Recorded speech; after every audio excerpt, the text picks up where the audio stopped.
అవని చాలా బాధపడుతూ ఏడుస్తూ ఉంటుంది. శ్రీకర్ వచ్చి చూస్తూ ఉంటాడు. ఏంటి అక్షయ్ గురించి ఆలోచిస్తున్నావా అని శ్రీకర్ అడగగానే అవును చాలా గుర్తొస్తుంది బావ, ఒకసారి వెళ్ళి చూసొద్దామా అని అవని అనగానే ఆయన తను పూర్తిగా వెళ్ళి 24 గంటలు కూడా అవ్వలేదు కదా అవని శ్రీకర్ అనగానే అయినా కావచ్చు గంటకి నిమిషం నిమిషానికి అక్షయ్ గుర్తొస్తుంది అని అవని ఏడుస్తూ ఇంట్లో ఇటు చూసిన తనే కనపడుతుంది, తన జ్ఞాపకాలను వెంటాడుతున్నాయి అని అవని అనగానే అప్పుడే ఇంకా మేడం చెప్పి అక్షయ్ గొంతు వినపడుతుంది. ఇంకా అవని చాలా సంతోషంగా బావా చూసావా అక్షయ్ గురించి తలుచుకుంటే తనే వచ్చింది అని చెప్పి అక్షయ్ అని చెప్పి ఆవుని వెళ్తాడు. శ్రీకర్ ఆయమని చూస్తూ ఉంటాడు. అక్షయ్ అని చెప్పి ఆవుని వెళ్ళి వచ్చావా నేను చూడ్డానికి వద్దాం అనుకుంటున్నాను, ఇదిగో ఉదయం లేచినప్పుడు నుండి నాకు కళ్ళ ముందు తిరుగుతుంటే దాన్ని సడన్గా మాయమైపోయా కదా, నాకు దిక్కు చూస్తున్నట్టు అయిపోయింది, ఏదో కోల్పోయినట్టు దిగులు నన్ను ఆవహిస్తుంది ఆవుని అనగానే నాకు కూడా మిమ్మల్ని చూడాలనిపించింది అందుకే వచ్చేసా అని చెప్పి అక్షయ్ అంటుంది. ఇంకా ఆవుని దగ్గర తీసుకొని ఇంకా నుదుటి మీద ముద్దు పెడుతూ ఉంటుంది. మంచి పని చేస్తావు, నువ్వు రావడం వల్ల నాకు మనసు కుదిపడింది, నేను చూడడం వల్ల నా మనసు ప్రశాంతంగా ఉంది అని ఆవుని అంటూ ఇంకా అక్షయ్ని దగ్గర తీసుకుంటూ ఉంటుంది. ఇంకా అలాగే సంతోషపడుతూ ఉంటాడు. శ్రీకర్ ఇంకా అయ్యమని చూస్తూ ఉంటాడు. ఆవుని అని చెప్పి పిలుస్తూ ఉంటాడు. ఏంటి అని చెప్పి ఆవుని అడగని అక్కడ అక్షయ్ లేదు అని చెప్పి శ్రీకర్ అంటూ ఉంటాడు. ఒకసారి ఆవుని చూసి షాక్ అయిపోతూ ఉంటుంది. ఆవుని ఇంకా బాధపడుతూ ఉంటుంది. ఇంకా అక్షయ్ అని చెప్పి ఇంకా అటు ఇటు చూస్తూ ఉంటుంది. ఏంటి అడికెళ్ళిపోయింది అని ఆవుని అంటూ ఉంటుంది. అసలు అక్షయ్ రాలేదు, వచ్చినట్టు నువ్వే ఊహించుకున్నావు అని చెప్పి శ్రీకర్ అంటూ ఉంటాడు. ఊహ అని చెప్పి ఆవుని అడుగుతూ ఉంటుంది. అక్షయ్ ఉన్నట్టు నువ్వే ఊహించుకున్నావు అని చెప్పి శ్రీకర్ అనగానే మన బిడ్డ లేదు, అసలు ఎక్కడుందో కూడా రాదు, మన బిడ్డ లాంటి అక్షయ్ కూడా లేదు, ఇకపై వస్తుందో రాదో కూడా నాకు తెలియదు అని చెప్పి ఆవుని ఏడుస్తూ ఉంటుంది. నరకంగా ఉందని చెప్పి అంటూ ఉంటుంది. ఆవుని అని చెప్పి శ్రీకర్ అంటూ ఉంటాడు. ఇంకా దగ్గర తీసుకుంటూ ఉంటాడు. కానీ ఆవుని పదే అక్షయ్ని తలుచుకొని కుమిలిపోతూ ఏడుస్తూ ఉంటుంది. రేపు ఉదయం అక్షయ్ దగ్గరికి వెళ్దాము అని చెప్పి శ్రీకర్ అంటూ ఉంటాడు. అక్షయ్ ఎక్కడున్నా బాగుండాలి అని చెప్పి ఆవుని కుమిలిపోతూ ఏడుస్తూ ఉంటుంది. ఇంకా శ్రీకర్ ఇంకా ఆవునికి నచ్చ చెప్తూ ఉంటాడు. ఇంకా శ్రీకర్ అలాగే బాధపడుతూ ఉంటాడు. వికాస్ని పిలుస్తూ కల్పన వెళ్తుంది. ఇంకా ఎన్నాళ్ళు ఇలాగ నీ భారీగా యాక్ట్ చేయాలని అడుగుతూ ఉంటుంది. డైలీ పేమెంట్ వస్తుంది కదా, ఎప్పుడు పని పోతుందో అప్పుడు నటించాలి అని వికాస్ అంటూ ఉంటాడు. ఇగో నీ తర్వాత వేరే వాళ్ళని వెతుక్కోవాలి కానీ కల్పన అనగానే ఆర్టిస్టులు అన్నాక ఒక ప్రాజెక్ట్ అయ్యాక మరో ప్రాజెక్ట్ వెతుక్కోవాలి, అది కామనే కదా, 2 రోజులాగు నీ డబుల్ పేమెంట్ ఇస్తా అని వికాస్ అనగానే అంటే అక్షయ్ వాళ్ళు నువ్వు బాగా సంపాదిస్తున్నావు కదా, నేను పర్మనెంట్గా దానం చేసుకోవచ్చు కదా కల్పన ఇంకా అంటూ దగ్గరికి వెళ్ళిపోతుంది. ఏయ్ నువ్వు దూరంగా ఉండు, ఇదిగో బాగోదని వికాస్ వార్నింగ్ ఇస్తున్నాడు. నీ రేంజ్ ఏంటి నా రేంజ్ ఏంటి అని అరుస్తూ ఉంటాడు. ఆశ హద్దు ఉండాలి, పిచ్చి ఆశను పెట్టుకోకు అని వికాస్ వార్నింగ్ ఇస్తూ ఉంటాడు. అప్పుడే అక్షయ్ వైపు వస్తూ ఉంటుంది. ఇదిగో నేను మందులో సోడా కలుపుంటా కానీ మురికి నీళ్ళు కాదు వికాస్ అని అది కాదని చెప్పి కల్పన చెప్పబోతుంది. అని చెప్పి వికాస్ కొట్టబోతూ ఉంటాడు. అప్పుడే అక్షయ్ వచ్చి చూస్తూ ఉంటుంది.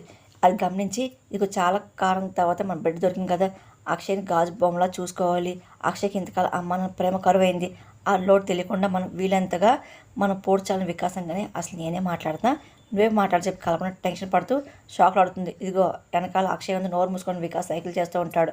కల్పనకు అర్థమవుతుంది.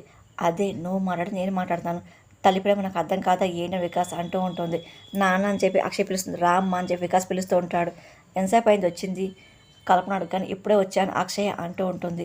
నీ గురించి మాట్లాడుకుంటున్నావు అని చెప్పి కల్పనగానే విన్నాను, అమ్మ నాన్నంటే మీలాగా ఉండాలి, బిడ్డ గురించి మీలాగా ఆలోచించాలి, ఇగో ఇన్ని రోజులు మీ దూరం కాకుండా ఉంటే ఎంత బాగుండేదో అక్షయ్ అనగానే ఏం చేద్దాం అప్పుడు పరిస్థితులు మన అలాగా దూరం పట్టాయి అని కల్పన చెప్తూ అనగానే సరే మేము మాట్లాడుకున్నాను ఇప్పుడు వస్తుంది వికాస్ అంటూ ఇంకా ఫోన్ తీసుకుని బయటకు వెళ్తూ ఉంటాడు.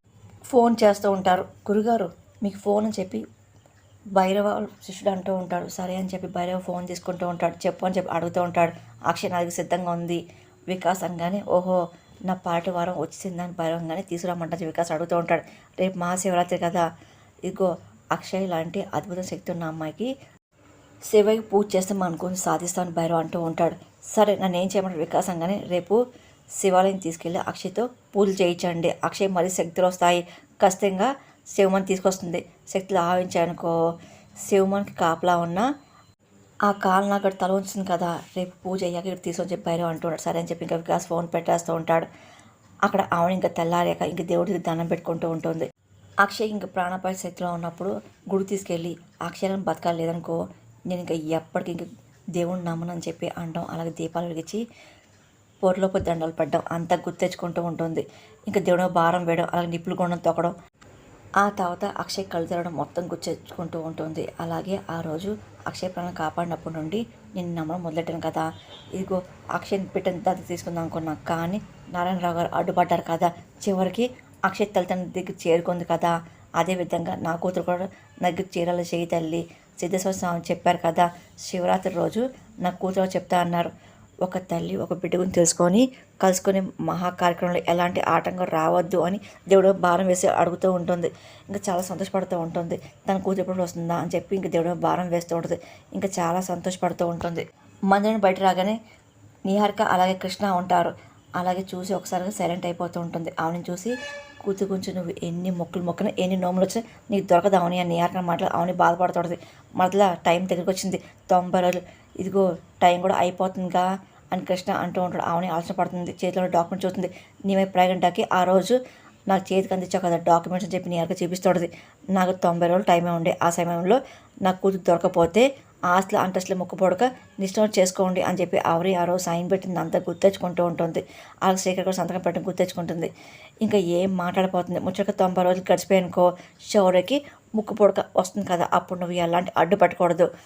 నిహారిక అనగానే రణమా శరణమా నీ కృష్ణ అనగానే రాణం అని చెప్పి ఆమె మాటలు నిహారిక కృష్ణ ఒకసారి టెన్షన్ పడుతూ ఉంటారు. ఆమెను చాలా కోపంగా చూస్తూ ఉంటారు.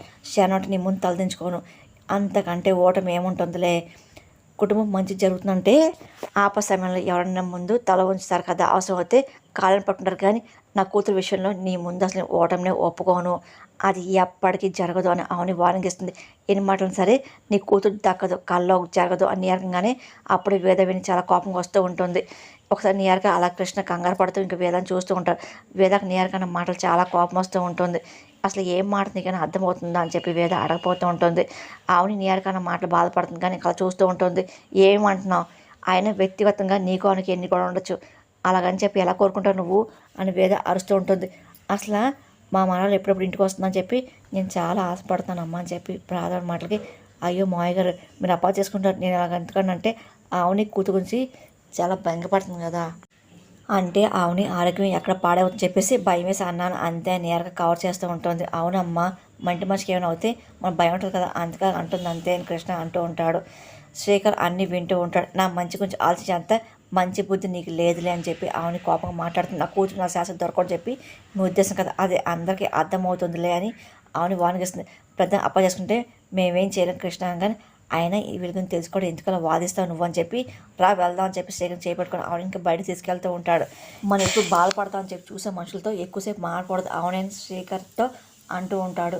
ఆయన ఎప్పుడో కనపడితే తప్పించుకొని పోవచ్చు, వాడు ముందు పోకుండా ఉంటాం, అందరూ ఒకే చోట ఉన్నప్పుడు అనుక్షణం ఎదురొస్తున్నారు, అది ఎలా జరుగుతుంది అని నిహారిక గురించి ఆవుని అంటుంటుంది. చూసావా ఆమె ముందు అసలు నిహారిక ఎలా మాటలు మార్చిందో, మన బిడ్డ మనకు దొరకని చెప్పేసి వాళ్ళు ఎక్కువ పూజలు చేస్తున్నారు కానీ శేఖర్ అరుస్తూ ఉంటాడు. వాళ్ళు మన బిడ్డ దొరకని చెప్పి పూజలు చేసినా శుద్ధ పూజలు చేసినా సరే ఈరోజు మన కూతురు గురించి ఎలాగైనా సరే తెలుస్తుంది బావ అని చెప్పి ఆవుని మాటలు శేఖర్ షాక్ అవుతుంటాడు. ఏంటి ఏమంటున్నావు అని చెప్పి ఆటను అడుగుతుంటాడు. అవును ఒక విషయం దాచిపెట్టాను, ఈ శివరాత్రి రోజు చెప్పాలనుకున్నాను, సందర్భం కాబట్టి చెప్తున్నాను అని చెప్పి నేను ఇంతకుముందు మన సిద్ధేశ్వర స్వామిని కలిశాను, ఆయనతో నా బాధను మొరపెట్టినాను, అప్పుడు ఆయన ఏమన్నారు తెలుసా అని అవును జరిగిన విషయం అంతా చెప్తూ ఉంటుంది. శివరాత్రి రోజు నీ బిడ్డ వచ్చి నేను చెప్తా అని చెప్పి అన్నారని మొత్తం అవును చెప్తుంది. ఇంకా శేఖర్ చాలా సంతోషపడుతూ ఉంటారు. ఏంటి నిజమా ఇదంతా అని చెప్పి అడుగుతూ ఉంటాడు. శేఖర్ కానీ అవును బావా ఆయన చెప్పిన ప్రకారం ఈరోజు శివరాత్రి కాబట్టి స్వామివారి గుడిలో మన పాపను తెలియడానికి ప్రత్యేక పూజలు చేస్తున్నారు, ఎలాగైనా సరే మన బిడ్డ గురించి చెప్తారు అని అవునే. కానీ అదేంటి ఇంత మంచి విషయం నాకు ఎందుకు చెప్పలేదు, ఆయన నిహారిక మాట్లాడుతుంటే ఎందుకు పడుతూ మౌనంగా ఉన్నావు, చెప్పాల్సింది చెప్పుతో కొట్టినట్టుంటుంది కానీ శేఖర్ కానీ అవును టెన్షన్ పడుతూ అటు చూస్తుంది. ఈ విషయం అమ్మ నేను చెప్పాలని చెప్పి శేఖర్ అంటూ ఉంటాడు. రా వాళ్ళు ఆనందపడతాను అని కానీ పాప మనలాగే వాళ్ళు కూడా ఇంకో మన పాప కోసం వాళ్ళు కూడా చాలా ఎదురు చూస్తున్నారు కదా, దా వెళ్దాం చెప్పి శేఖర్ని చేపట్టుకొని తీసుకెళ్ళిపోతుంటాడు. బావ ఆగు అని చెప్పి ఆవుని ఆపుతూ ఉంటుంది. అంత పెద్ద విషయం సిద్ధేశ్వర స్వామి చెప్తేనే బాగుంటుంది కదా, ఆ నిజం ఆయన నోటితో వింటేనే బాగుంటుంది, ఆయన శంకర్ నుండి వస్తేనే తేదీ అవుతున్నట్టు అలాంటి విషయాలు ఆయన నోటితో చెప్తేనే బాగుంటుంది కదా.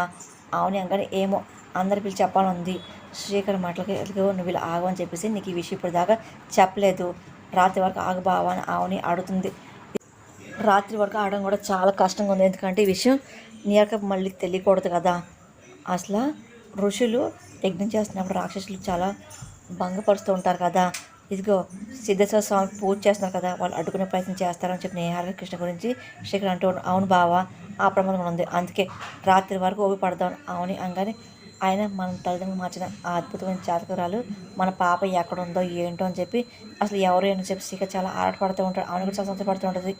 ఇదిగో మన పాప కనపడగానే అమ్మానంతా ఇదిగో మీరు కూడా జాతకమే, ఇదిగో ఆయన ఆవుని గర్భాన్ని మోసిన మా కూతురు రూపంలో ఇస్తున్నాము. నేను గౌన్ చెప్పుకుంటా. ఇలా శుభవార్త చెప్పుకొచ్చాను, థ్యాంక్స్ అవని అని చెప్పి శ్రీకర్ అంటూ ఆవుని దగ్గర తీసుకుంటూ ఉంటాడు. ఆవుని శ్రీకర్ ఇంకా చాలా సంతోషపడుతూ ఉంటాడు. ఇంకా ఆవుని దగ్గర తీసుకుంటూ ఉంటాడు. ఆవుని కూడా చాలా సంతోషపడుతుంది. రాత్రి దాకా ఆగితే మన పాపం తెలిసిపోతుందని చెప్పి ఇంకా ఇద్దరు అనుకుంటూ ఉంటారు. ఇదిగో బయలుదేరదని చెప్పి స్వామీజీ అనగానే సరే చెప్పి శిష్యులు అంటూ ఉంటారు. ఈరోజు అయినా సరే పెద్ద నిజం బయటపడిపోతుంది కదా, నా శక్తిని దారి చేసి ఆవునికి న్యాయం చేయాల్సిందే అని సిద్ధేశ్వర స్వామి అంటూ ఉంటారు. అలాంటి తల్లికి న్యాయం చేస్తానని ఇదిగో నాలాంటి వాడు నేర్చుకున్న విద్య సాఫల్యం అవుతుంది కదా, ఆవునికుండా ఏకైక శత్రువు నియార్క కదా, ఇగో ఆవుని ఎప్పుడు నీళ్ళ తిరుగుతుంది కదా, నియార్క వాళ్ళు మనం చేయబోయే యాగానికి కూడా ఆటంకం వస్తుందేమో, అందుకే ఎటువంటి అడ్డంకు లేకుండా చూసిన బాధ్యత మీదే అని స్వామీజీ అంటూ ఉంటారు. సరే ఈ మాట్లాడలేదు అలాంటి ఆడకుండా ఉండలేకపోతున్నాను అని శిష్యుడు అంటూ ఉంటారు. ఇదిగో అడుగు, సమస్యల పరిష్కారమే కాదు సందేహాలు కూడా ఇదిగో నేను తీరుస్తాను, అడుగు సంపద. స్వామీజీ అనగానే అంటే అని చెప్పి అంటే ఒకవేళ పొరపాటున మీ వల్ల కాకపోతే అని సంపద ఇంక డౌట్గా అడుగుతూ ఉంటారు. నేను మీ శక్తిని తక్కువ అంచనా వేయట్లా, ఒకవేళ జరిగితే ఏంటి పరిస్థితి అని చెప్పి అడుగుతున్నాను సంపద అనగానే అలా ఏమీ జరగదు, దేవుడు దయ మన మీద ఉంటుంది అని శివుడు భారం వేస్తూ చెప్తుంటే ఒకవేళ నువ్వు అన్నావు అనుకో ఆవుని బిడ్డ వివరాలు నేను చెప్పకపోయాను అనుకో ఈ శివరాత్రి రోజు నేను శివకి చెందుతా అని చెప్పి సమాజాన్ని మాటలకి గురువుగా అని చెప్పి సంపద అంటూ ఉంటారు. నేను చెప్పేది నిజం, నువ్వు కూడా నిజమే కదా, ఇదిగో పదని వెళ్దాం అని చెప్పి సిద్ధస్వామి అంటూ ఇంక శంఖం తీసుకొని ఇంక ఊతూ బయలుదేరుతూ ఉంటారు. వెనక శిష్యులు కూడా వెళ్తూ ఉంటారు.